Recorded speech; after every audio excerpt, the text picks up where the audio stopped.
这个厝内底若有未成年的囡仔，一定都要注意因伫咧网络顶交朋友的状况。高雄一个15岁少女，和一个22岁查甫网友骑机车载咧走。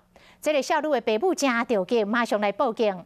警方追查发现，这个少女手机发回地点伫云林的水南乡。尾也佫发现讲，因的机车一路骑往南投的方向，上尾也伫咧台14架线往武岭的方向找到2个人，甲这个男网友依照着录有罪来上班。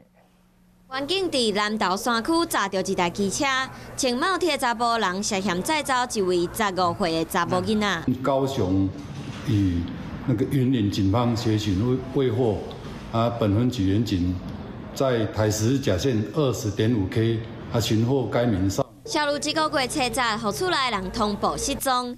警方追查发现，伊是互22岁查甫网友骑车载走。少女一开始卡电话所在出现伫云林水林乡，后来佫发现因的机车一路经过南来乡往南投德山的方向。最后警方是伫南投仁爱乡台14甲20.5K 往武岭的线路找到因。少女父亲到派出所领了以后，向警方提出对另外男性朋友的告诉。少女和查甫网友载走，互厝内人真烦恼。